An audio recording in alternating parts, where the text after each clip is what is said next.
계속해서 갈라디아서를 오늘 함께 나누고자 합니다. 갈라디아서는 6장밖에 안 됩니다. 6장. 짧은 성경이지만 기독교 교리의 핵심을 담고 있는 아주 중요한 성경입니다. 그래서 기독교 교리의 중요함을 가득 담아놓은 책이 로마서잖아요. 그래서 갈라디아서는 로마서의 요약이라고 할 만큼 중요한 책입니다. 그리고 자유의 복음이라고 별칭이 붙여져 있는 책이 이 갈라디아서입니다. 갈라디아서의 핵심 주제를 한마디로 말하라고 한다면 십자가 복음 안에서의 자유. 먼저 여러분들 축복합니다. 복음으로 인해서 주어지는 하늘의 자유가 가득하게 되기를 소원합니다. 네, 진짜 그렇다고 막 울리고 있잖아요, 그렇죠? 바울은 십자가 안에서 자유를 설명하기 위해서 두 가지 잘못된 사상을 언급합니다. 두 가지 잘못된 사상은 먼저는 율법주의고 두 번째는 방종주의입니다. 율법주의와 방종주의에 대해서 제대로 알면 십자가 안에서의 자유를 더 우리가 확실하게 깨달을 수 있죠. 그러면 오늘은 율법주의와 방종주의에 대해 알아보면서 십자가 복음이 주는 참된 자유를 깨닫고 그 자유를 누리고 실천해 나갈 수 있게 되기를 소원합니다.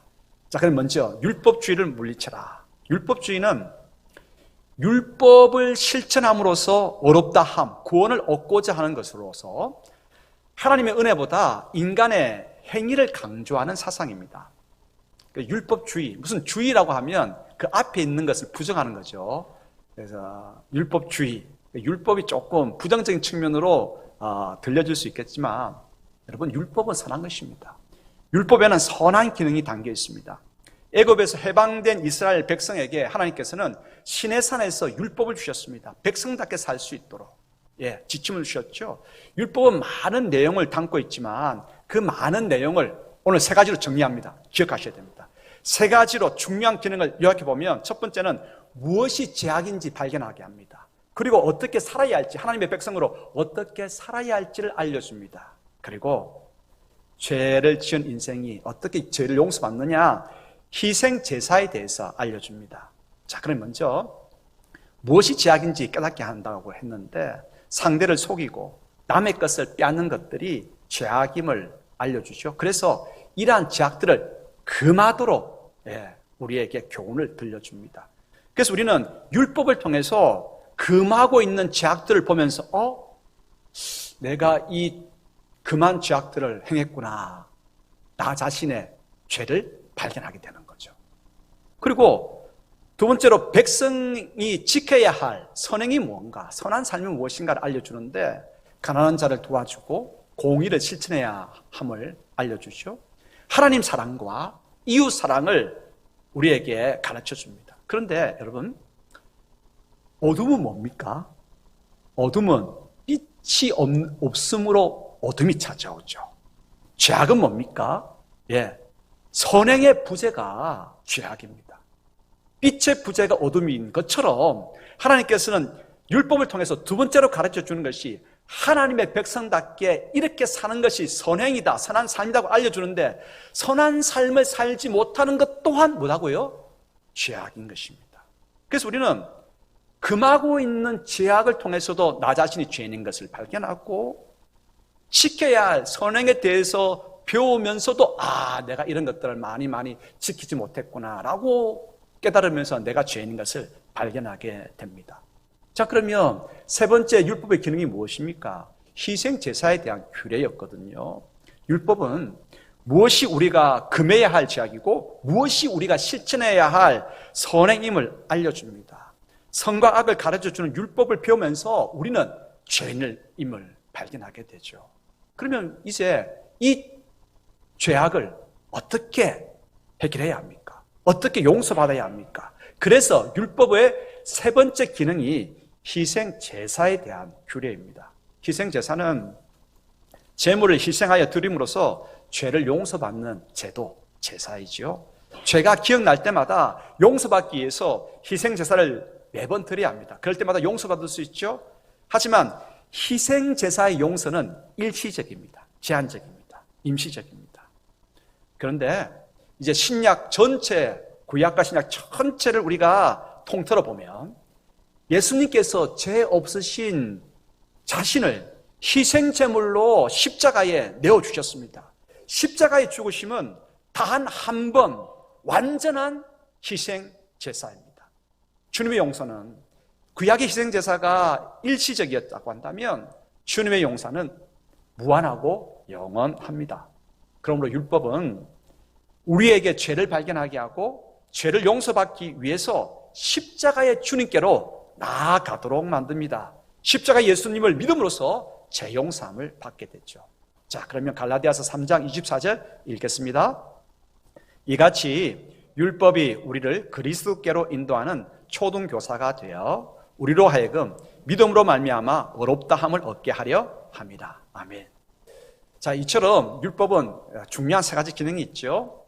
죄를 알게 하고 선행이 뭔가를 보여주고 희생제사의 규례를. 결국은 뭡니까? 우리가 죄님을 발견하고 그리스도께로 온전한 희생제사의 제물이 되어진 그리스도께로 나가서 용서받을 수 있도록 하는 것이 율법의 온전한 기능입니다. 하지만 이러한 귀한 기능이 있지만 율법을 지킴으로써 구원을 얻을 수는 없습니다. 율법이 죄를 발견하게 하고 주님께로 이끄는 선한 기능이 가지고 있어도 율법을 지킴으로써는 구원을 얻지 못합니다. 왜냐하면 율법을 지킴으로 구원을 얻기 위해서는 모든 율법을 다 지켜내야 하는데 여기에 모든 율법을 다 지켜낼 수 있는 사람이 어디 있습니까? 다 지켜낼 수 없고 또한 우리의 근본이 부패했기 때문에 이 부패한 것에서는 계속해서 부패한 것들이 나올 수밖에 없지요. 갈라디아서 3장 10절로부터 11절 읽겠습니다. 무릇 율법 행위에 속한 자들은 저주 아래에 있나니 기록된 바 누구든지 율법책에 기록된 대로 모든 일을 항상 행하지 아니하는 자는 저주 아래에 있는 자라 하였습니다. 또 하나님 앞에서 아무도 율법으로 말미암아 어렵게 되지 못할 것이 분명하니. 율법으로서는 구원을 받지 못해요. 그런데도 인간은 자신의 대단함을 드러내고자 율법을 실천하는 것을 통해서 구원을 얻고자 합니다. 봐라, 내가 이렇게 선을 행함으로 이것이 나의 구원의 근거가 되지 않느냐라고 인간의 행동을 드러내려고 하죠. 첫사람 아담, 이브 때부터 있어온 가장 큰 죄의 근원이 뭔가? 그 교만입니다. 하나님처럼 되고자 하고 하나님 노릇하려고 하는 것입니다. 교만이거든요. 내가 구원을 얻을 수 있다? 여러분 착각입니다. 행위로 구원을 얻고자 하는 것은 지난 설교 기억나십니까? 여름 한낮에, 그 밝은 한낮에 뭘 켜는 것과 같다고요? 촛불 하나 켜는 것과 같습니다. 알량한 촛불 하나 켜는 그 행위를 가지고, 선한 행위를 가지고 내가 구원받지 않겠느냐라고 외치는 것이죠. 행위로 구원을 얻고자 하는 것은 또한 장난감 총으로 평화를 얻고자 하는 것이고 소꿉놀이의 바비 모래를 가지고 우리의 양식을 삼고자 하는 것과 같습니다. 이러한 어리석은 행동은 거쳐야 합니다. 어렵게 되는 약속, 십자가를 통해서 어렵게 하시겠다고 하는 하나님의 약속을 믿는 것이 우리에게 뭐가 됩니까? 어려움을 주고 아버지의 자녀가 되게 하고 하나님 나라의 유업을 있게 하는 것입니다. 성경에서 이제 구원이라고 하는 말을 여러 가지로 표현하는데 구원을 받다, 어렵게 되다, 아버지의 자녀가 되다, 하늘의 유업을 이어간다, 이 같은 말을 구원이라고 하는 말을 여러 가지로 표현하고 있죠.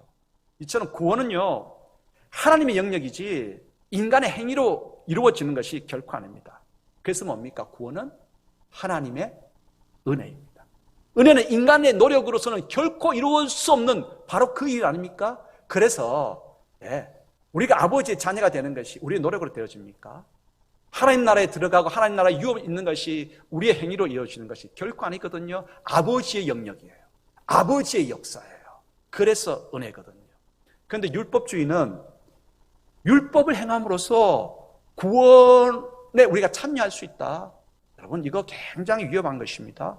율법의 준수, 행위는 구원을 얻을 수 있는 조건이 결코 아닙니다. 구원의 조건으로 율법을 더하게 되면, 인간의 행위를 더하게 되면 우리는 언제나 흔들릴 수밖에 없고 요동칠 수밖에 없고 불안할 수밖에 없고 두려움에 빠질 수밖에 없습니다. 제가 한 번은 조그만 보트를 타고 바다 체험하러 그 프로그램에 참여한 적이 있습니다. 제 장남하고 같이 거기 가기 위해서 이제 구명복을 입고 설명을 듣는 거죠. 설명을 듣는데 설명하는 분이 이렇게 먼저 이야기하는 거예요. 항구 계단에 있든지 아니면 보트에 빨리 타든지 둘 중에 하나를 해야지 양다리 걸치면 안 된다. 그럼 진짜 위험하다는 거예요. 그 항구가 어떻게 됐냐면 항구 맨 끝에 이제 계단식으로 되어 있더라고요. 계단식으로. 왜 계단식으로 되어 있냐니까 보트를 이렇게 묶어 놨는데 바닷물이 들어왔다가 빠졌다가 하잖아요. 바닷물이 들어와서 보트가 위로 뜨면 높은 계단에 서서 타면 되고 바닷물이 빠졌습니다. 그럼 보트가 내려가잖아요. 밑에 계단으로 내려가가지고 타면 돼요. 아주 그렇게 해서 만들어 놨더라고요. 근데 안내자가 이야기하는 것입니다. 이제 바다 프로그램 하러 이 작은 보트를 타고 나가야 하는데 자 설명될 때 자 보세요. 절대로 양다리 걸치면 안 됩니다. 보트에 빨리 타든지 아니면 항구에 콘크리트 그 계단에 있든지 둘 중 하나 해야 됩니다. 그러면서 설명을 쭉 하는 거예요. 그런데 꼭 그런 사람 있잖아요. 어떤 사람? 양다리 걸치는 사람. 하지 말라는 꼭 하는 사람 있잖아요. 제 옆에 있는 사람이 양다리를 걸쳤습니다. 보트의 뒷부분에 몸의 무게를 딱 가하니까 앞쪽이 들려지면서 보트가 어떻게 됐겠습니까? 바다 쪽으로 밀려가려고 하는 거예요.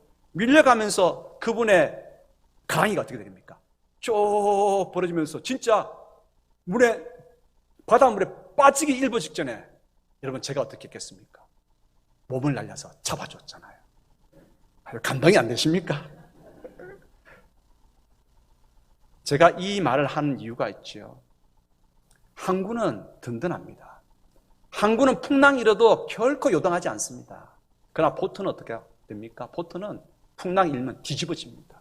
요동칩니다. 흔들립니다.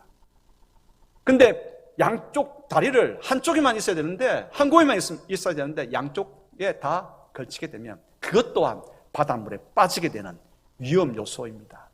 십자가의 구원은 어떤 순간에도 우리에게 평강을 주시오, 위로를 주시오, 용기를 줍니다. 그래서 십자가만을 붙들어야 합니다. 하지만 인간의 행위, 율법을 붙드는 것은 마음을 불안하게 하고 요동치게 만들고 두려움 가운데 쌓이게 만들고 때로는 교만과 때로는 공동체를 분열시키는 요소가 됩니다. 영영 구원에서 멀어질 수도 있죠. 좀 더 살펴보십시다. 율법에서 규정된 죄악을 모두 금했습니까? 모두 행하지 않았습니까? 행했다고 한다면, 금했던 죄악을 행했다고 한다면 우리 속에는 죄책감이 찾아오고 불안이 몰려옵니다. 율법에 제시된 선행을 다 행했습니까? 죄악은 뭡니까? 선행의 부재가 죄악이었습니다. 선행을 다 행하지 못한 것도 결국은 죄악입니다. 그래서 두렵고 불안하고 초조한 것입니다. 그리고 율법을 다 행하지 못했지만 약간 실천한 것으로 우리 자신을 드러내는 교만이 일어나죠. 나보다 못한 사람을 보면서 아이고 저것도 못 지키고 라고 상대를 비난하고 정죄합니다. 그러면서 공동체는 갈라지는 것입니다. 십자가 외에 율법을 구원의 조건으로 삼게 되면 어떻게 됩니까? 그 율법으로 말미암아서 불안과 죄책감과 두려움과 초조함과 교만과 그리고 분열 가운데에 있게 되는 것입니다. 사랑하는 성도 여러분, 자유하십시오. 십자가는 우리의 모든 죄악을 다 용서하셨습니다. 그러므로 우리가 꼭 붙들어야 할 것은 십자가입니다. 십자가를 붙들 때 우리의 구원은 요동치지 않습니다. 어떤 풍랑과 마귀가 어떻게 우리를 공격한다 할지라도 두렵지 않습니다. 자유하십시오. 예수 그리스도께서 우리에게 자유를 주시기 위해서 십자가를 지셨습니다. 그러나 율법을 붙들게 되면 율법의 저주 아래 있게 되는 거죠. 앞서 이야기한 것처럼 두려움, 불안, 초조함. 우리가 죽음 앞에 섰을 때 여러분 담대할 수 있겠습니까? 담대할 수 없어요. 우리가 하이델베르크 요리문답을 배웠습니다. 하이델베르크는 독일의 한 성이 있는 지역이죠. 하이델베르크 성주가 종교개혁이 진행될 때 종교개혁자들을 숨겨주었습니다. 종교개혁자들을 숨겨주고 성경의 진리를 잘 연구하고 가르칠 수 있도록 뒷받침을 해주었습니다. 그런데 이 하이델베르크 성주의 아들이 친구들하고 그 하이델베르크 시내를 흐르는 강이 있어요. 그 강에서 놀다가 그만 익사하고 말았습니다. 수행원들이 있었을 거 아닙니까? 지역의 왕이라고요. 성주라고 한다면 지역의 왕의 아들을 수행하고 보호하는 군사들이 있지 않았겠습니까? 순식간에 사고가 일어나서 익사하고 말았습니다. 이 하이델베르크 성주가 얼마나 낙심했겠습니까? 그때 이제 종교개혁자들에게 이야기합니다.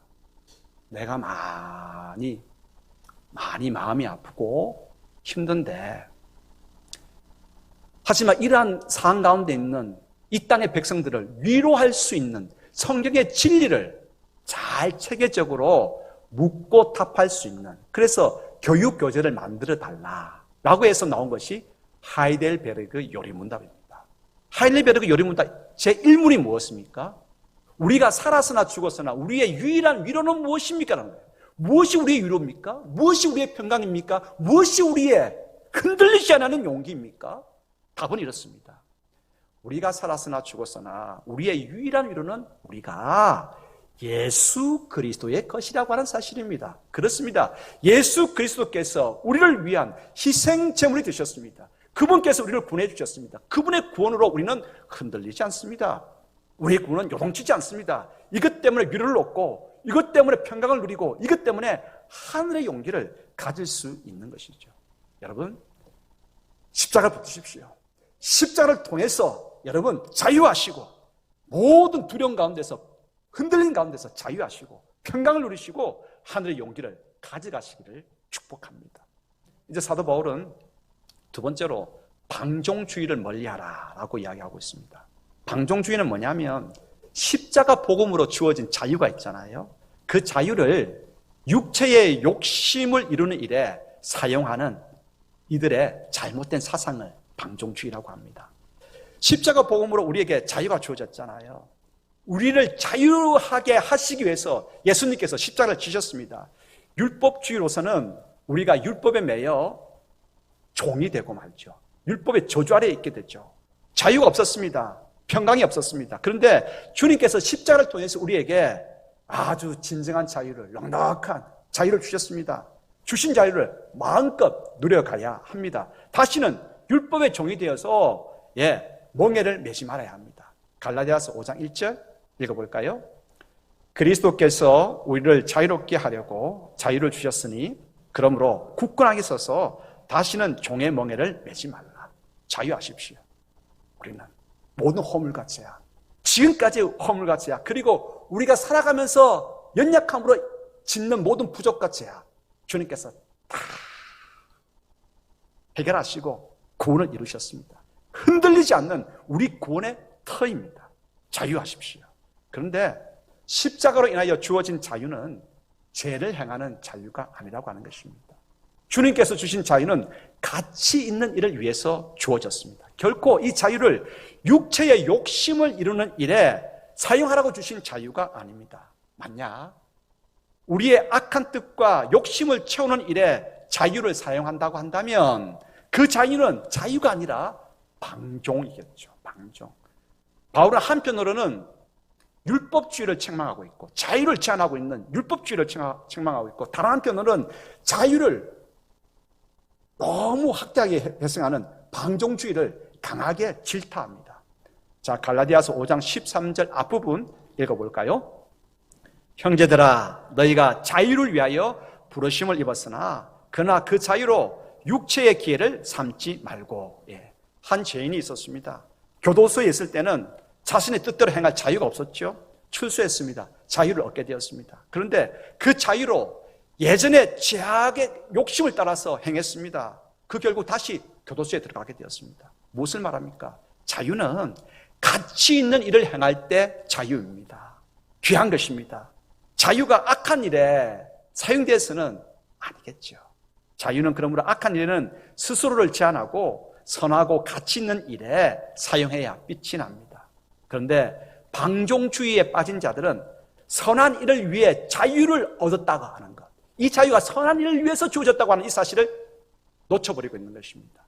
하나님의 자녀답게 살아가기 위한 자유라고 하는 이 진리를 잃어버린 것입니다. 그래서 받은 자유를 우리 인간 본성이 소리치는 대로 육체의 욕심을 이룰 기회로 이용한 것입니다. 율법주의를 강조하는 것도 위험하지만 방종주의에 빠지는 것도 교회를 더럽히고 혼란에 빠뜨리는 것입니다. 바울은 방종주의를 악한 곰팡이에 비유했고 교회를 어지럽히기 때문에 그들을 베어버리라고 권면합니다. 여러분, 제가 지금 한 이야기를 할 테니까 어디까지가 맞고 어디까지가 틀리겠습니까? 한번 생각해 보시기 바랍니다. 예수 믿고 좋은 점이 모든 죄악이 다 용서받았기에 내가 죄를 좀 지어도 얼마나 내가 편하고 자유로운지 몰라. 죄책감이 나를 누르지 못해. 뭐가 큰일이야. 오늘도 마음껏 살아야지. 어디까지가 맞고 어디까지가 틀리겠습니까? 주님께서 우리에게 왜 자유를 주셨는지 놓치면 그 자유를 우리의 욕심을 위해서, 육신의 욕심을 위해서 사용하게 됩니다. 죄책감에서는 자유할 수 있지만 선한 삶을 향한 윤리는 잃어버리는 것입니다. 방종주의에 빠진 사람들은 복음이 주는 자유를 크고 굳건하게 붙든 믿음의 사랑같이 보일는지 모릅니다. 그러나 결코 아닙니다. 구원파가 왜 이단입니까? 우리 세월호 사건, 한국 사회에 큰 이정표를 두었던 세월호 사건, 유병헌 씨가 이끌었던 구원파. 여러분, 세월호는 왜 갑자기 그 큰 배가 전복을 해버렸습니까? 그 배는요, 배의 중심을 잡기 위해서 배 밑에 바닷물을 채워놓아야 합니다. 그래야 균형을 잡을 수 있거든요. 근데 바닷물을 채워놓아야 그 균형을 줄여버리는 겁니다. 줄여버려가지고 그 남은 공간은 뭐 하게요? 황수희 권사님, 뭐 하자고 그 줄였겠습니까? 짐을 많이 실어가지고 그거 하물며 받기 위해서 공간을 또 그 사람들을 받아서 운임을 받기 위해서 그런 공간을 만든 것입니다. 불법으로. 구원파는 구원받은 자유와 너무너무 좋다는 거예요. 너무너무 좋다는 거예요. 한 번은 제가 부목사로 있을 때에 구원파에 빠진 할머니가 한 분 계셨어요. 근데 이분이 목사님, 내가 진짜 구원받았습니다. 내가 진짜 자유하게 되었습니다. 내 죄는 다 사해졌습니다. 목사님 가짜예요 라는 거예요. 지금까지 이런 복음 안 가르쳐줬잖아요 하는 거예요. 지금까지 지은, 앞으로 지은 모든 죄는 다 용서받았다고 하는 이것만 붙들어 놓고 나머지 어떻게 살아야 되는지 윤리에 대해서는 가르치지 않는 것이 구원파의 허점입니다. 그래서 배를 마음껏 개조해가지고 돈벌이에만 눈이 먼 것이죠. 윤리, 책임 없는 것입니다. 대한민국 교회가 회복돼야 될 것이 뭐냐? 구원파식 구원론에 빠져서는 안 됩니다. 회복돼야 됩니다. 율법주의에 빠져서도 안 되고, 방종주의에도 빠져서도 안 되고, 십자가로 인해서 주어진 자유함을 가지고 하나님을 사랑하고 이웃을 사랑하는 그 사랑의 섬김이 우리 가운데 있어야 하겠지요. 갈라디아서 5장 9절 그리고 5장 12절 읽겠습니다. 적은 누룩이 온 덩이에 퍼지느니라. 너희를 어지럽게 하는 자들은 스스로 베어버리기를 원하노라. 이제 하나님께서 세 번째로 말씀하십니다. 우리가 자유롭게 된 까닭이 뭘까요? 사랑으로 종노릇하기 위해서 우리에게 자유가 주어졌다고 하는 것입니다. 사랑을 실천하기 위해서 십자가 복음은 우리에게 자유를 줍니다. 그런데 그 자유를 육체의 욕심을 이루기 위한 기회로 삼아서는 안 됩니다. 십자가로 인한 자유는 죄를 지을 자유가 아니죠. 선을 행할 자유입니다. 하나님의 자녀답게 살아가기 위한 자유입니다. 십자가 복음에는 하나님의 사랑이 가득 담겨 있습니다. 어렵다함을 받았습니다. 아버지의 자녀가 되었고요. 하나님 나라의 유업을 입게 되었습니다.